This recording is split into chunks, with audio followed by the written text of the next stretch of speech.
हेमंत सोरेन की गिरफ्तारी के साथ ही राज्य में सियासी हलचल बढ़ गई है। उनकी गिरफ्तारी के पूर्व हेमंत सोरेन राजभवन पहुंचे और उन्होंने राज्यपाल को अपना इस्तीफा सौंपा। सत्ताधारी दल के विधायक 3 बस में सवार होकर राजभवन पहुंचे थे। हालांकि राज्यपाल ने केवल 5 विधायकों से मुलाकात की। उन्होंने चंपई सोरेन को गठबंधन दल का नेता बनाने और उनके नेतृत्व में सरकार गठन का पत्र दिया। विधायकों ने तत्काल चंपई सोरेन को मुख्यमंत्री पद की शपथ दिलाने की मांग की। हालांकि राज्यपाल सीपी राधाकृष्णन ने मांग को नहीं स्वीकार किया और मामले पर जल्द फैसला लेने का आश्वासन दिया।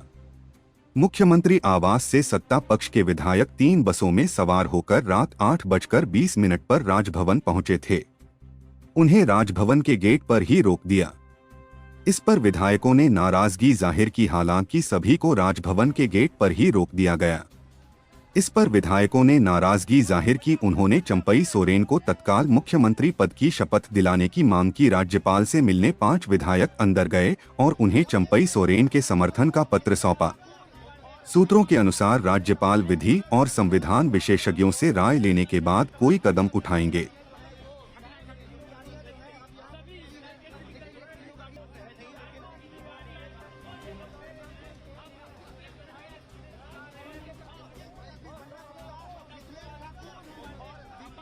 आप लोगों के संपर्क में थे? ना साहब, हम लोग का ठीक है, कहीं दिक्कत नहीं है। आने दीजिए।